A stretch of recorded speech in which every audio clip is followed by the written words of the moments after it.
this ninth assembly, is there any hope in sight? So we thought there would be hope. For me, there's no hope. We should wipe them out. They are gone already.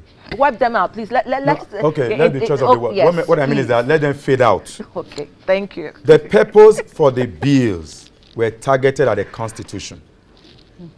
The constitutional process is no more a conversation. Yeah.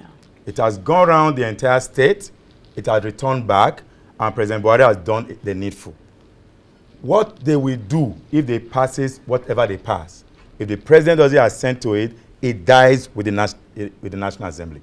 So you have to restart again. Let's not assume that we still got time. What we should be doing now, actually, I was part of those who talked about February will be an opening. If they lose election in February, they could come back and then quickly hasten up some things because they would have been getting a bit agitated. We saw the numbers. Majority of them won't return. So it will be like an opening for them that will not be returning to quickly put back the matter on the table. February is over, March, April is over. We are in the month, the May. Today is the 5th. Yeah. And we've got just about 24 days. And okay, for theirs it's June, but yes. Technically, it's give and take about a month, and the system is over. Who is going to sign the new one? It has to be signed by this current administration. So what you're saying is that now is the time to re-strategize. I am happy when views came that we did all.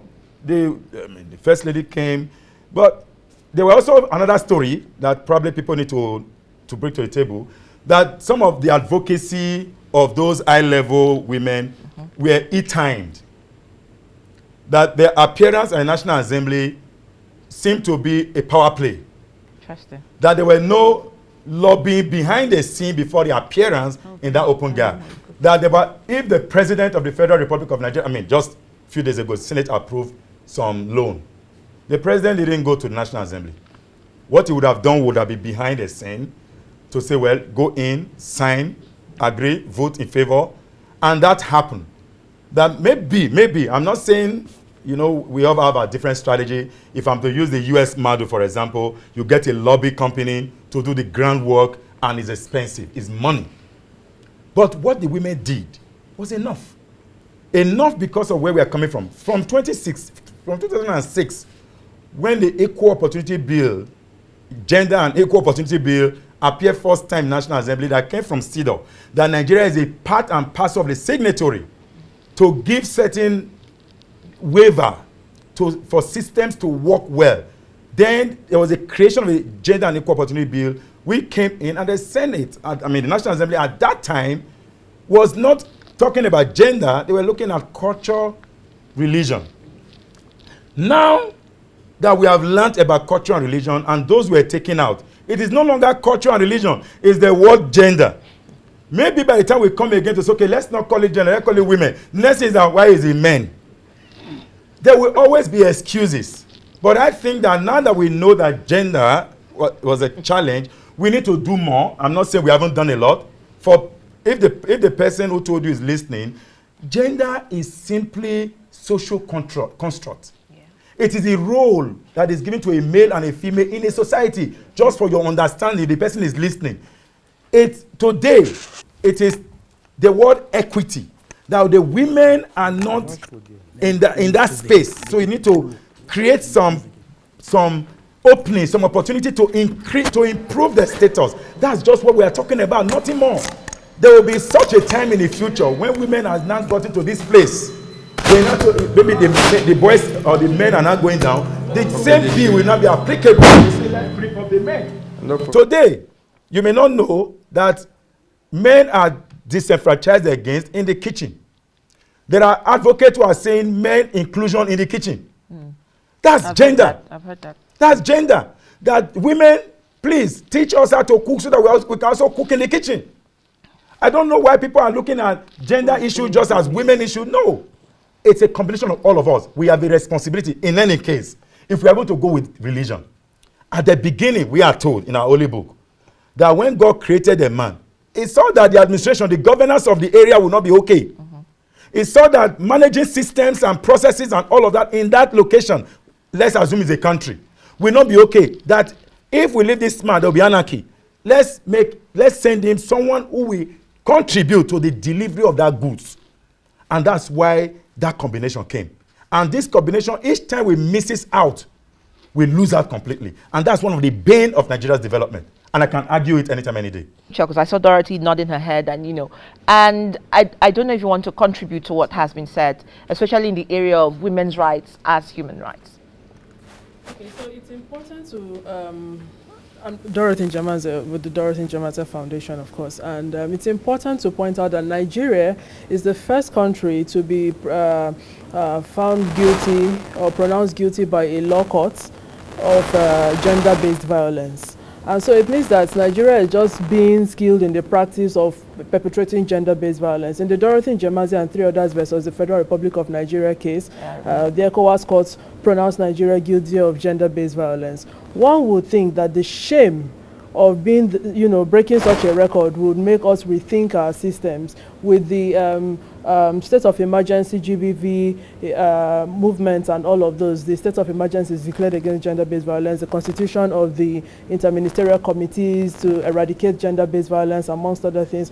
One would have thought we would have good heads in the right direction, but here we are, pretty much re-emphasizing that this is a gender-based violence zone. And so it's important for us right now to send, using the platforms like these, strong messages to the incoming administration that it's not business as usual. We know our rights, we know what has been done wrong to us. And for people, somebody talked about gender being a threat. That's the importance of that universal basic education that we've been fighting for all the time. It's important for people to go back to the drawing board and educate themselves. They do themselves a disservice by bringing themselves half-baked to very important positions. And then strategic litigations, we should take more and more of those. All right, let me see what Rahila has to say. And she's also a member of FIDA. Now, Nigerian women are also in court. I don't know where that is right now. On the issue of 35%, just 35% affirmative action. And they're actually trying to appeal. They started. I don't know where that is right now and how you feel. First of all, that Nigeria as a country with 50% of its population is going to court with its women, who are majority of the voters, and still wanting, to get support from them. I don't know. It's kind of confused. Perhaps you give us clarity. Thank you so much. I'm enjoying this conversation, actually. And picking up from where Dorothy just stopped, she said she talked about strategic litigation. Of course, the 35% affirmative action case was instituted in 2020 by women-led groups, and led by Femi Falana Chambers. Of course, they were handling the case. And it was, we were all happy and excited, when the judge, that's in the Federal High Court, pronounced the judgment in the favor of Nigerian women. Of course, in line with the national policy, national policy that, was established in 2006, that instituted the 35% affirmative action. This is the government that actually set up this policy, but then it's just there in theory and it's not in practice. So it's quite disheartening and discouraging when, as a lawyer, you see a government not obeying court orders. It is very, very discouraging. And then for us, we just woke up in, I think, July 2022 to find out that the Office of the Attorney General has appealed that same judgment. I think that same April, after the judgment was pronounced, the Minister of Women Affairs came and said the President is happy with the judgment. There's going to be a lot of changes and all that. So we just got to find out that it's just talk and talk. So it's like we're not even taking serious. If the court, which is supposed to be like... All right, sorry to interject. I think we have Kristen from the FCT calling. Please, let's have him. Sorry, this is my first time I'm listening to this gender agenda. I'm taking my time to examine the whole thing. The question I want to ask, is it a gender issue or institutional problem? Because if you look at women that we have had in various government offices, they perform very well. I was watching Udwige Kosula's 50th birthday. When that woman was the Minister of Education, she performed very well. We have people like Godwin Okonjo-Iweala. We have people like Aruna Ife, and the likes of all of them who have been in government in Nigeria. They perform extremely very well. But the problem is that the institutions of government in Nigeria never allow women to be part of it. The people who think they should have everything to do in governance, that women should sit in their house, watch them, while they take decision on behalf of all the women in Nigeria. Even though when they know that within themselves, there are the women and the children, everybody in Nigeria, they are freedom. They still insist that they don't want to give women a chance. And you look at what is happening in Nigeria today. Just say, for instance, anywhere where you have 1, 2, 3 women as a secretary to director or a permanent secretary or a minister, you have orderliness in that office. Because women are very careful in the documents they let out, in anything they do in the office, and that is why most of the our political officers look for women to be their secretaries. But the problem is that they never wanted women to take authority over the men. Maybe another area we are going to look at it later, maybe the religion aspect. What is the position of Quran concerning women taking authority over men, or Bible taking authority over men? It's another area we have to look at it.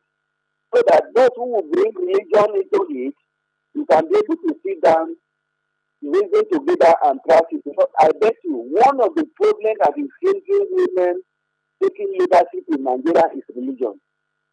The Muslims believe that women should not reserve authority over them, while the Christians also believe that as a woman, you are not supposed to dictate from me. So it's a very complicated issue that we have to look into from the angle of the religion pertaining to Nigeria leadership. Thank you so much, Mr. Christian. Thank you for those thoughts. And I hear you well. I think 3 things that you said. You asked, is it a gender issue or an institutional problem? You also asked for clarification, especially because of the complexity of the issue of the bills. We can take more reactions. That from all we have heard so far, it's very obvious that our political system is more adapted to patriarchal system. And then if we do not get things right at the moment, we are going to miss an opportunity to reshape our political landscape. Because when you neglect a woman, it's as if you are neglecting the origin of our existence, because without women, we are practically nothing. So I think more efforts should be put in place to get the gender bill signed, because if the efforts they put in place to get loans signed, they put it towards the gender bills as well, I mean, we can go a long distance to get things working for our country. You know, to our speakers here. So, Mary, you've heard what Austin said and what Emanuela said, and even what our audience has contributed. And you heard the man. He said, is it a gender issue or an institutional problem? One of the things I also remember one of the legislators did say was the fact that perhaps we need to review how and what is priority. Is it the revised national gender policy, or is it the 5 gender bills? And that can the 5 gender bills not work within the tenets of the revised gender policy, because they are all asking for the same thing. So it seems they seem to be a little bit of ambiguity. And somebody would ask, if you study the policy and study the 5 gender bills, they're very clear on terms of engagement and what Nigerian women want. But you've listened to 2 of them. How do you look at this? Because I'm laying this example because of what the man asked. He said, is it a gender issue or is it an institutional problem? Is it a gender issue? Is it an institutional problem? What is institution and what is gender? When you talk about institutional problems, our institutions and culture our institution is taken from our culture. It's like the way of life of the people is being brought into the institutions. And then, if you look at things critically, patriarchy, if I may say, I've come to realize that patriarchy is not a man. Patriarchy is a system And this system can be supported by a man, it can be supported by a woman. And you have a country that have been patriarchal from origin and have raised men and women in a certain type of way. And then you are seeing women becoming guardians of even the so-called patriarchy. So there's a lot of things that have become institutionalized in the sense that even at institutions, you find that various gender, you ask people, this gender, what do you have on board for this gender? And the person tells you this gender, let's say for instance, the female gender. When you're making policies at institutional levels. All right, sorry to cut in here. Okay, from Lagos, just put a call through. Let's try and get his thoughts, Mary, quickly, so that we don't lose him, and then we'll come back to you. Okay. So, good evening, okay? Okay, if you can hear me, you can ask your question or respond. Can you hear me? Yes, I can hear you. I can hear you, okay? Go ahead. Good evening. Okay, I want to make a contribution. Please, I quickly. want to make a contribution. I think this 1 minute program or two will help us in this country so much because the men are failed us politically. Nigerians are suffering in the hands of men politically. So I think if women can come up, there will be a better balance. And the female gender, I think it will do us better. So that's my contribution. I think Thank you, okay, for that. I think that's the much we can take. Mary, just to add to your thoughts, it's the same thing, Christian was saying. In fact, what he has said is we need to harness the capacity of women. Nigeria has suffered too much in the hands of men. We are tired. That's coming from a man. Absolutely. And so you can So that actually reinforces the same message we are all pushing here. The truth is that at the end of the day, Nigeria needs to develop. Nigeria needs to move forward. Because it's a case in point where he talked about the complexity of the bills. And at that point, I was almost cracking up here. Complexity, what's complex about such simple bills? One is asking you that I am a woman from Abia State. If I'm married to a man from Anambra, after 5 years of that marriage, I should become an indigene of Anambra and not an indigene of Abia. That when I'm feeling state of origin or where my indigenization is, it should be Anambra and I should own both places. But these bills, this Ninth Assembly said, no, you can't have that. So that's why you have situations where a 7th first lady of a state in this country, Ondo State, had to go back to Imo State to run for Senate. And that's why people need to understand the reason these bills must be passed. And with the issue of indigenization, the Nigerian Constitution, as it is currently constituted, who is an indigene? Son or daughter of the soil. So if you're son and daughter of the soil, you're married outside that soil. You go there, you are not an indigene of that place. If you think you're an indigene of the married state, wake up to run for office one day, or you want to get political appointment, they will remind you that we have our sons, we have our daughters. Why do you want to give it to somebody who is from Abia? So these are things Nigerian women have come together to say, no, we need to address these issues. It's not just advocacy. The constitutional amendment offers us that opportunity to right the wrongs through a legal framework. But they just dash the hopes of women. And then what is complex? What's the complexity in saying when a Nigerian woman is married to a foreign husband, if the so-called foreign husband decides to live his life with his family, make a family here in Nigeria, that you should allow that man, after 6 years of that marriage, earn the rights of citizenship of Nigeria through registration. And they said no. However, the Nigerian Constitution right now is up. When a man is married to a foreign woman, she automatically becomes a Nigerian citizen. How can one constitution discriminate against itself? Are we serious in this country? Are we really serious? So if we're serious people, we should understand that you don't make laws for gender differently. We need to make laws that are holistic. You can't treat one this way and treat the other person the other way. So there's nothing complex about the demands of Nigerian women in those bills. The truth is that men and women should be fighting for those bills to be passed. That's exactly where I come in, and I'm going to you with this question, Austin, the role of CSOs. Now, I mean, more time than, oftentimes than not, I hear women-led CSOs, coalition of women, you know, galvanized support for the 5 gender bills. And some have asked, why not the entirety of the CSOs? Why do we have to, you know, identify that it is only women's cause by women that can be run by women? Is the CSOs biased in this context in terms of demanding for the 5 gender bills at this juncture? So it's the framing of the media, though. It's the way it is framed. And sometimes I was almost going to just hit Mary to say, when those 5 bills dropped, it didn't impact women. Yeah. It impacted me. Exactly. I'm not a woman. It did because I spoke that in front of National Assembly and I said, I've got 3 daughters. I need to create a Nigerian state for them. A Nigerian state that they can be proud of the same way as a man I am proud of this country.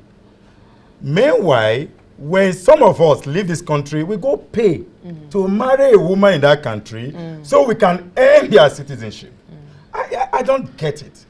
The whole thing, and in fact, it was Barack Obama who said something in 2019 in Ghana where it was said, the crisis with African system is that there are too many strong people and weak systems. Weak institutions. Weak institutions. And the kind of problems we have with our architecture is that some individuals, again, maybe you can call them men, strong men, who wants to control the very essence of our togetherness. If justice is justice, then justice must be fair to all.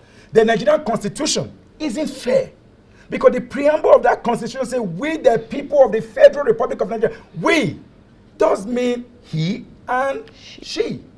Whereas by the time you go to even though some lawyers and judges have said that you go to interpretation clause, why do you have to do interpretation clause? Why don't you put it straight up? Now, if my daughter goes abroad to marry and eventually brings the man, that man can be a citizen. Meanwhile, my daughter can be a citizen somewhere else. That's injustice to her already. That's what I'm saying. It impacts on me. And I've got a responsibility. Not necessarily because I don't see myself as a man, I see myself as a human being who think. And if we all ought to think, we should know that injustice anywhere is a threat to justice everywhere. And that statement continues to be valid. All right, Emanuela, the president-elect inauguration in a few days, incoming government, I hear people say it's not just about the parliament, it's also about governance. So how do you describe the needs now as an emergency for the incoming government? I think for the incoming government and for Nigeria as a whole, there is an urgent need for 2 things, this parliament and this party system to be able to save their face because of the way they have woefully failed women, to ensure that in their appointive positions, both at the ministerial level and also at the commissioner level, at state levels, to ensure that we have fair representation of women. And that's part of the issues that the 5 gender bill was seeking to address issues of appointment for ministerial and commissioners, and also seek to also address issues of a political party representation. And so it's very important for this administration to ensure that women do not just hold power, are not just appointed, but are appointed into meaningful positions that can influence and also advance development in the country. We remember when we had Okonjo-Iweala as the Minister of Finance, we saw the huge advantage. We are not saying give women, there's always this thing when you say give women the opportunity and we hear, where are the women? So we are tired of hearing that conversation, that question. And that was one of the things that bill sought to amend. When it is inserted in the Constitution, it becomes a mandatory provision for every administration to ensure, to be able to fill up that space, to ensure that women are represented. Let me get the virtual participants in. If Tonshona, yes, yeah, on. Good evening. Good evening, Adaora. Thank you very much. So I agree with all the speakers, and especially with my sister who said we're making laws that is actually discriminating against itself. We all know that Nigeria belongs to all of us. We know that when men and women lead together, better things will happen, and that is the only way I think we can make a progress and actually have a sustainable Nigeria. For me, I think what you're doing, using the media to carry out advocacy, is also what we need to do more. While we have different groups and CSOs engaging the Ninth Assembly, hoping that the Ninth Assembly can still perform a miracle, because in my opinion, the Ninth Assembly made a very loud statement that women do not matter, because if women do matter, they will not reject all the 5 gender bills. So the advocacy you're doing, we have to continue to use the media at different levels to see if the Ninth Assembly can still do something before they go, and also seize the opportunity to start putting a little bit of pressure and probably negotiation with the 10th Assembly. I read the action plan and manifesto of the incoming administration of Tinubu Shettima, and it was clear, I think it's speech 62, where it says that he's going to work with the legislator at National Assembly. This is a time for us to be telling the Tinubu administration to ensure that they do, if they have to influence the 10th Assembly, they should influence the 10th Assembly. And for him as well, he mentioned in his action plan that he will implement the 35% affirmative action, which means that 35% of his ministers should be women. 35% of those who head the departments and agencies should be women. So the media needs to do more advocacy and ensure that the 5 gender bills are passed. Thank you, Adaora. Thank you so much. And I think on that note, I would have loved maybe just a goodbye phrase or a word from our inclusive friends. When we begin to see laws like this, it's going to open up opportunities for women with disabilities, because we have so many bright women with disabilities who can also contribute. And they need to find opportunity, find platforms that can actually give them the opportunity to also exploit. So we want to say that we encourage what women are doing, and within women with disabilities, we also know what they are going through, and that's why we want a situation that even women should also give opportunity for women with disabilities, so that they can also be seen and they can also benefit for whatever that is happening. Thank you very much. James, you want to take a word? Just a word. Okay, just quickly, all I will urge the women movement is that this is a winnable fight, and the only thing we need to do is to go back and take the audit of what went well and what went wrong with our engagement with the Ninth Assembly, and re-strategize and launch back again. Absolutely. So that is the only way we can, have hope of getting it right with women. Thank you so much. And there's been some thoughts that, with the more masculine 10th Assembly, if we throw in our 5 gender bills, what's the hope that it would even live to see the light of another day? But we just hope that the 9th Assembly would undo itself and the shame that is presented to Nigerian women, and revisit those bills just before their exit. I want to say thank you to my wonderful guests as speakers, and as my audience and speakers as well. Austin Ayeba, you've been fantastic as always, and the #1 he for she in Nigeria. I think we should carry a placard for him myself. But please, a round of applause for me. He did absolutely well. And Mary Kuku, I cannot say thank you enough for dragging you out in the midst of your exams. Thank you so much for finding time. Emanuela, we'll have our after studio talk, but in the meantime, you did well. Thank you. And to Dorothy and every one of you, thank you so much. But that's the much we can take today on this Town Hall series. My name is Adora Sidney Jack. And to the incoming government, the women have said it, and you have heard it, and the word is enough for the wise. Goodbye. Stay behind, but side by side in true equality. So sing a song for women everywhere. Let it ring around the world and never, never cease. So sing a song.